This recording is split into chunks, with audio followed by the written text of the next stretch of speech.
What is a closed-end lease? Also known as a walkaway lease or net lease, a closed-end lease is a type of rental contract that does not commit the lessee to buying the property at the time the contract expires. This type of agreement makes it possible for the lessee to evaluate the current value of the property at the time the lease expires and determine if the property has appreciated or depreciated during the course of the contract. If the property value has depreciated, the lessee can simply end the relationship and find new living accommodations.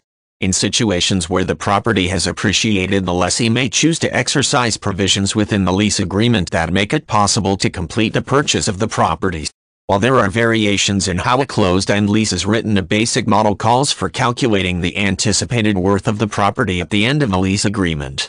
For example, if the property in question is a vehicle, the appraisal of the projected worth at the end of the lease may be half of the original purchase price. This appraisal figure is used to calculate the amount of the monthly payments so that at the end of the lease the lessee can pay the owner the projected value and thus own the vehicle outright. It is here that the closed-end lease provides an important option for the lessee. If the vehicle has depreciated beyond expectations, then the lessee can choose to not exercise his or her option to buy it at the end of the lease. Instead, the owner retains full title. If the lessee chooses to purchase the vehicle in spite of the additional depreciation, he or she will pay the owner the worth that was projected and used to structure the lease agreement, effectively paying more for the vehicle than it is actually worth.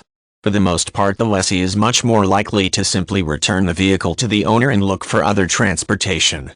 There are instances when the same model holds for other types of property, including real estate. Here the lessee can actually utilize a closed-end lease situation to secure property that appreciates beyond the value anticipated at the time the lease is put into effect. Depending on how the provisions of the lease are worded, the lessee may have the option to purchase the property at the figure projected at the beginning of the lease.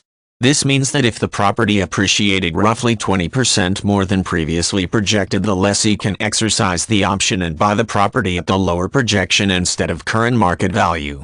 Since the closed-end lease model is subject to local regulations, it is important to know which terms and provisions are governed by local law. In some areas, the lessee may not have the option to purchase at the lower projected value if the property has appreciated beyond previous expectations. As with any type of legal contract, it is important to understand how each provision in the contract would apply in different scenarios before ever making a commitment.